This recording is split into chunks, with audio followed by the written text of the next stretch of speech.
Assalamualaikum warahmatullahi wabarakatuh. Selamat pagi, Pak. Waalaikumsalam warahmatullahi wabarakatuh. Selamat pagi dokter.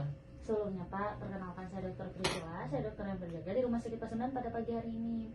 Oke, Bapak, di sini saya minta izin ya, Pak, untuk mengidentifikasi data diri Bapak terlebih dahulu ya, Pak, dengan Bapak siapa? Dengan Bapak Roni dok. Oke, yang berusia berapa tahun, Pak? 20 tahun dok.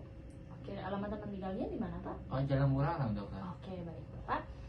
Oke, Bapak datang. Oke, dengan Bapak Roni yang datang dengan alamat tempat tinggal Jalan Burangrang ya, Pak. Oke, baik, Bapak. Sebelumnya di sini, kalau boleh saya tahu, Bapak datang ke sini dengan keluhan apa, Pak? Saya tuh sebenarnya mau vaksin dok, tapi saya masih bingung dokter. Kalau boleh saya tahu, bingungnya kenapa, Pak? Kan katanya ada dua vaksin ya dok, AstraZeneca sama Sinovac ya dok. Iya. Nah, terus saya tuh sering melihat di kayak berita, terus kayak omongan dari tetangga gitu, katanya tuh ada kandungan babinya dok. Nah, sedangkan di agama saya kan untuk kandungan kayak babi atau sama daging dari manusia itu kan haram ya dok gitu. Jadi saya masih bingung gitu dok. Oke, baik, Bapak, saya mengerti maksudnya di sini. Nah, di sini pasti Bapak bingung ya, Pak, mau melakukan vaksinnya itu yang mana. Dan juga pasti Bapak takut ada yang halal, ada yang non halal dari bahannya. Dan di sini saya akan menjelaskan landasan untuk mempertimbangkan halal vaksin dalam Al-Qur'an dan juga hadis dan pendapat para ulama ya, Pak. Oke, di sini seperti yang kita ketahui bahwa sesungguhnya Allah itu hanya mengharamkan bagimu bangkai, darah, daging babi dan binatang yang ketika kita sembelih. Nah, itu disebut ketika disembelih juga tanpa menyebut nama Allah. Dan juga barang siapa dalam keadaan terpaksa itu memakannya atau tidak menginginkannya dan tidak pula melampaui batas, maka tidak ada dosa baginya. Sesungguhnya Allah Maha Pengampunan lagi Maha Penyayang ya, Pak. Itu ada ayat serupa dalam hadis dan juga Al-Qur'an ya, Pak. Nah, di sini arti dari Al-Qur'an yang saya maksud tadi, ini mana Allah itu menurunkan penyakit, yaitu beserta juga dengan obatnya ya, Pak. Nah, jadi mungkin saja vaksin ini adalah obat pada keadaan kita saat ini, seperti kita terkena COVID. Maka yang kita lakukan yaitu, karena sekarang ini kita, mohon maaf Pak, kita belum menemukan obat vaksin COVID itu, obat untuk COVID-19. Nah, yang baru kita ketemukan yaitu vaksinnya. Vaksinnya itu untuk Bapak dapat mencegah dari COVID ini agar Bapak tidak tertular. Makanya yang dimaksudkan oleh ayat tadi itu, Pak. Dan juga Allah juga telah menurunkan penyakit dan obat, sudah yang saya jelaskan tadi, dan juga menjadikan obat bagi setiap penyakit. Maka berobatlah dan janganlah berobat dengan benda yang haram. Nah, tadi Bapak takut ya kandungannya itu ada yang haram dan juga barang-barang yang non halal. Nah, nanti sebentar akan saya jelaskan mana vaksin yang baik untuk Bapak dan juga mana vaksin yang tidak baik untuk Bapak. Kemudian Allah juga tidak menurunkan suatu penyakit kecuali menurunkan pula obatnya. Dan juga ada juga ayat yang mengatakan jika air berjumlah 2 kulah maka tidak mengandung kotoran atau najis. Itu ada hadis riwayat Daud dan Ibnu Jawa dari Abdullah Ibnu. Dan juga sesungguhnya air tidak ada sesuatu yang menajiskannya kecuali jika berubah bau, rasa dan juga warnanya. Kemudian ada juga hadis atau ayat yang mengatakan bahwa menjelaskan bahwa air yang sedikit itu dapat menjadi najis jika tercemplung ke dalam sesuatu yang najis walaupun tidak berubah warna, rasa dan juga bau. Sedangkan air yang banyak itu menjadi najis karena adanya najis yang sedikit, atau itu merupakan pendapat dari para imam dan juga para ahli-ahli ulama, dan juga ada yang tertera pada ayat tersebut. Dan juga di sini ini merupakan maksud dari agar kita bahwa berobat karena sakit dan juga menjaga diri dari wabah adalah wajib. Dan di sini saya akan menjelaskan kaidah fikih dalam pertimbangan halal dan non halalnya, Pak. Nah, kenapa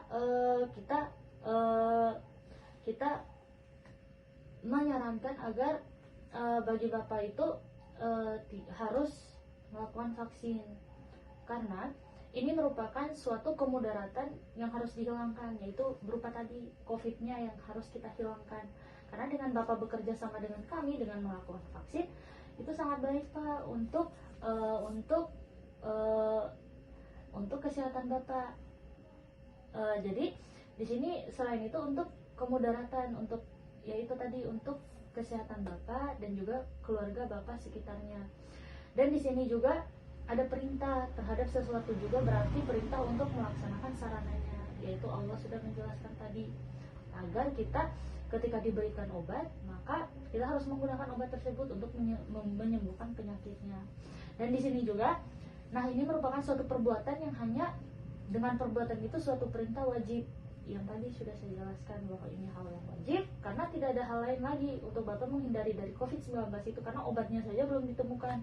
Jadi jalan satu-satunya itu Bapak harus melakukan vaksin. Kemudian ini menjadi sesuatu yang hukumnya wajib ya Pak dilakukan, dan juga ini sesuatu hal yang dimana lebih baik Bapak itu mencegah daripada menghilangkannya. Contohnya nih, Bapak ketika terpapar COVID-19, nanti Bapak dapat menularkan ke yang lain. Nah, ketika Bapak melakukan vaksin dan nanti jika terkena COVID-19, Bapak sudah kebal terhadap hal tersebut, berarti Bapak tidak untuk berkemungkinan menularkan ke yang lain. Jadi aman gitu ya Pak dari vaksin ini, karena vaksin yang Bapak lakukan ini sehingga aman. Dan orang-orang sekitar Bapak, keluarga Bapak, istri Bapak, anak-anak Bapak, dan tetangga Bapak juga dalam keadaan sehat, begitupun juga Bapak. Dan juga di sini memikul atau menanggung kemudaratan yang tertentu demi mencegah timbulnya kemudaratan yang merata. Itu ya Pak. Maksudnya itu kita ya itu hampir sama dengan tadi, lebih baik kita mencegah daripada mengobati, karena lebih baik Bapak mencegah hal tersebut agar Bapak tidak terkena vaksin yang dapat menularkan ke orang-orang sekitar Bapak. Nah, mungkin Bapak dari yang saya jelaskan tadi mungkin ada yang mau ditanyakan mengenai vaksinnya Pak? Untuk perbedaan AstraZeneca sama Sinovac itu gimana ya dok? Oke, baik. Mungkin di sini benar, ini sering orang tanyakan, bingung antara vaksin Sinovac sama vaksin AstraZeneca, takutnya ada kandungan yang tadi apa yang non halal atau bahan haram yang digunakan. Nah, di sini saya akan menjelaskan proses dan titik kritis dari produksi vaksin tersebut dari Sinovac maupun AstraZeneca. Sebelumnya saya akan menjelaskan terlebih dahulu untuk Sinovac ya Pak. Nah, untuk vaksin Sinovac ini dia sama sekali tidak menggunakan bahan turunan babi dan bahan yang berasal dari bagian tubuh manusia pada seluruh tahapan proses produksinya. Nah, itu berarti terbebas dari bahan haram, gitu ya Pak. Kemudian vaksin ini diproduksi dengan platform virus yang telah dimatikan. Maksudnya itu, apa yang kita buat dari vaksin ini menggunakan virus dari COVID-19 tapi yang sudah dimatikan. Virusnya itu sudah tidak bisa untuk menginfeksi manusia jika kita terpapar. Nah, nanti ketika sudah dimatikan, nanti akan dikenali oleh sistem imun kita. Sistem imun kita akan membentuk suatu kayak seperti pagar atau seperti prajurit utama untuk bersiap ketika nanti Bapak terpapar COVID yang masih hidup, COVID yang virusnya itu masih hidup, Bapak sudah ada tentara yang siap untuk melawan dari COVID tersebut ketika masuk ke dalam tubuh Bapak. Akhirnya Bapak tidak terkena dari COVID-19 ini. Gitu ya Pak. Kemudian fasilitas produksinya juga hanya digunakan untuk produksi dari vaksin COVID-19 ini, tidak menggunakan alat-alat yang contohnya kita membuat obat ini, kemudian alatnya itu kita gunakan lagi untuk menggunakan vaksin, tidak Pak. Sterilisasinya itu sangat diperhatikan. Nah, kemudian produksi vaksin ini mencakup tahapan dari penumbuhan virosel atau sel dari inang bagi si virusnya. Kemudian ini juga mencakup tahapan penumbuhan virosel, yaitu tadi sel inang bagi virus. Nah, nanti akan kita lakukan penumbuhan virusnya. Nah, nanti kita akan lakukan inaktivasi pada virus, lalu kita lakukan pemurnian atau pembersihan. Nah, ini merupakan formulasi dan penganasan bagi vaksin Sinovac itu. Kemudian sel vero tadi mungkin Bapak bertanya-tanya apa sel vero itu, apa tahapannya. Nah, di sini sel vero itu merupakan sel diploid yang digunakan sebagai inang virus.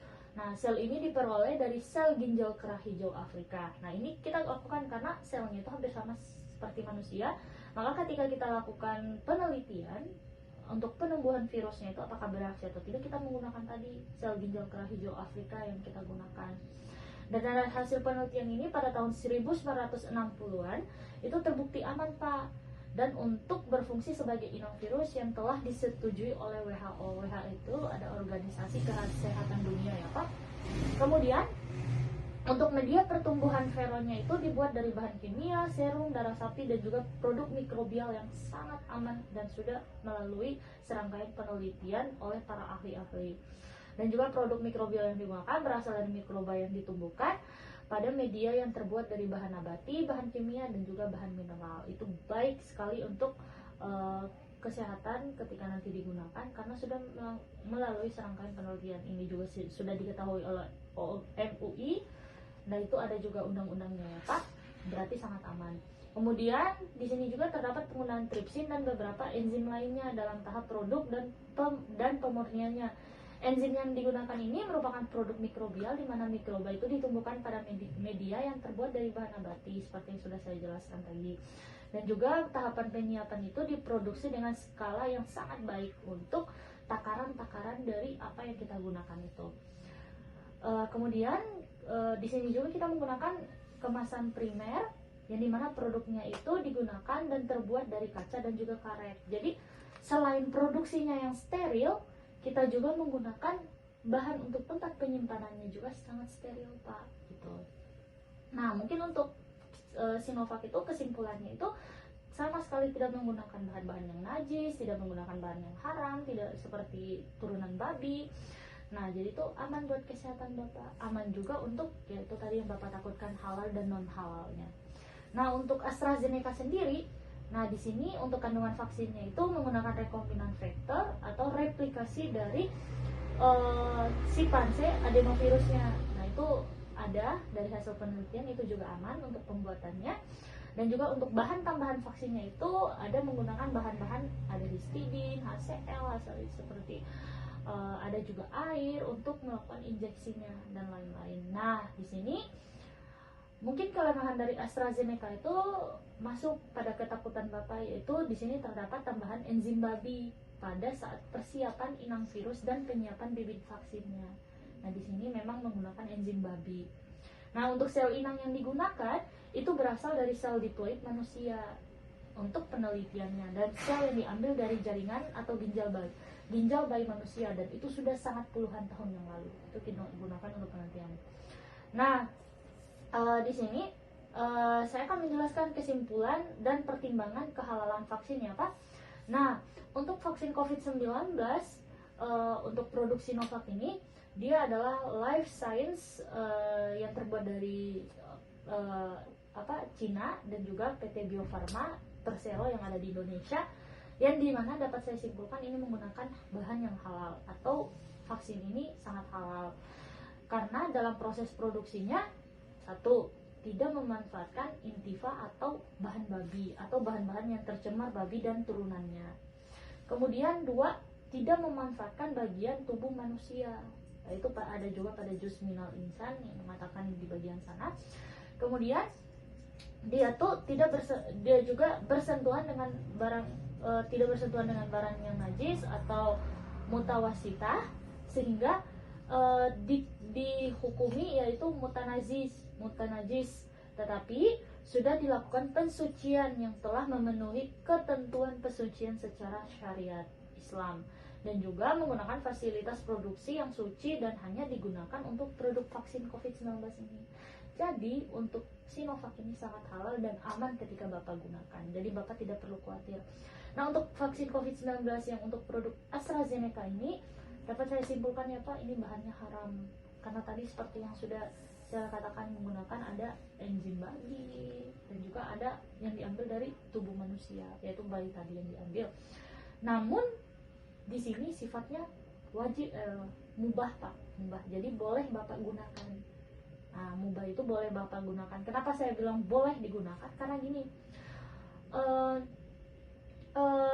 sebelumnya saya akan jelaskan dulu pada tahapan produksinya itu kan tadi menggunakan malaktripsin yang berasal dari babi, dan juga kondisi kita menggunakan ini ya tadi kenapa diperbolehkan atau mubah. Contohnya nih, ketika keadaan mendesak, kita sangat membutuhkan untuk vaksin ini. Nah, itu kan ada di ayat juga Hajah Syariah yang mengatakan dapat digunakan ketika keadaan mendesak dan yang menduduki kebutuhan kondisi darurat, yaitu atau syariat, atau itu ada juga pada ayat Al-Quran. Nah, di sini digunakannya itu ketika kebutuhan mendesak seperti tadi contohnya ketika Sinovac atau vaksin lainnya itu yang tidak ada turunan babi habis, karena banyak kan sekarang orang pada pakai. Nah, di sini mau tidak mau kita harus menggunakan vaksin lainnya untuk tetap menjaga keamanan bapak. Itu tadi kita balik lagi menggunakan AstraZeneca ini untuk vaksin yang dapat bapak-bapak mereka gunakan. Dan juga di sini keterangan para ahli yang kompeten bahwa ada risiko fatal apabila tidak segera divaksin. Jadi sangat berisiko ketika bapak tidak melakukan vaksin, dapat berisiko fatal kepada kesehatan bapak, yaitu bapak dapat terpapar COVID, kemudian COVID-nya itu menyerang organ-organ tubuh bapak yang berujung pada fatal pada keadaan bapak dan juga dapat menularkan kepada orang lain. Lalu ada juga yang kita tahu sekarang, ketersediaan vaksin yang halal itu dan suci masih sangat terbatas dalam mencapai herd immunity. Jadi yaitu vaksin kita ini semakin menurun Pak produksinya, karena yaitu COVID-nya terus meningkat, terus menginfeksi bapak mereka, pasien-pasien lainnya. Lalu juga di sini bapak mungkin takut nanti kalau saya kenapa-kenapa biayanya tidak ada atau saya tidak ada pemantauan lebih lanjut. Nah, jangan berpikir begitu ya Pak, karena ada jaminan keamanan dan juga penggunaannya dari pemerintah. Jadi selama bapak menggunakan vaksin itu kita akan memantau selama mungkin 7 hari ke depan. Ketika tetap tidak menimbulkan reaksi, berarti bapak aman dalam menggunakan bahan ini, gitu ya Pak. Bapak mungkin ada lagi yang mau ditanyakan untuk yang tadi sudah saya jelaskan? Oh, berarti untuk AstraZeneca aman ya dok? Kalau AstraZeneca aman, Yang tapi Sinovac nih. ya kalau AstraZeneca aman, tapi kandungannya itu kita ada haramnya, kita menggunakan tripsin babi. Kemudian kalau Sinovac itu sangat aman Pak, karena tidak menggunakan bahan yang non halal. Baik dok. Jadi Bapak mungkin ada yang mau ditanyakan lagi Pak? Oh sih. Ya ada sih dok. Oke, baik. Nah di sini kan Bapak mungkin sudah setuju ya untuk menggunakan vaksinnya tadi. Contohnya mungkin Bapak tadi ingin menggunakan Sinovac ya Pak. Oke, nanti akan saya beritahukan dan juga kita akan melakukan tindakan. Nah di sini apakah Bapak mungkin takut kalau vaksin itu akan membatalkan puasa Bapak? Ya sih dok, sekarang kan lagi puasa juga kan dok. Jadi saya takut kalau divaksin itu emang membatalkan atau tidak gitu dok. Oke, jadi Bapak di sini saya akan menjelaskan vaksin terhadap puasa ya Pak. Apakah membatalkan atau tidak? Nah di sini untuk vaksinasi COVID-19 yang dilakukan dengan kita lakukan dengan injeksi intramuskular. Apa itu injeksi? Kita melakukan dengan penyuntikan Pak. Penyuntikan yang kita lakukan bisa di lengan Bapak yang memungkinkan untuk penyuntikannya itu baik ketika dilakukan. Tidak membatalkan puasa Bapak, sama sekali tidak membatalkan puasa Bapak. Dan karena sesuatu yang membatalkan puasa seperti yang kita ketahui yaitu adalah sesuatu yang masuk sampai ke perut jika melewati rongga badan yang terbuka dan sesuatu tersebut dianggap makanan atau minuman. Berarti ketika Bapak minum, Bapak makan, itulah hal yang membatalkan puasa Bapak, karena itu melewati rongga badan atau rongga mulut yang terbuka. Kalau yang kita lakukan dengan injeksi itu sama sekali tidak membatalkan puasa Bapak. Oke, mungkin kalau untuk membatalkan puasa Bapak itu tadi seperti yang sudah jelaskan tidak membatalkan puasa. Dan Bapak tadi setujunya melakukan vaksin Sinovac ya Pak? Iya dok. Oke, karena terbukti halal ya Pak, tidak menggunakan bahan-bahan turunan yang haram. Oke Bapak, apakah ada lagi yang mau ditanyakan Pak? Sekarang tidak ada sih dok. Oke, baik. Terima kasih ya Pak sudah mendengar apa yang saya jelaskan. Sekarang kita akan langsung saja melakukan tindakan dari vaksinasi. Oke, terima kasih ya Pak untuk kerjasamanya. Selamat pagi Pak. Selamat pagi dokter.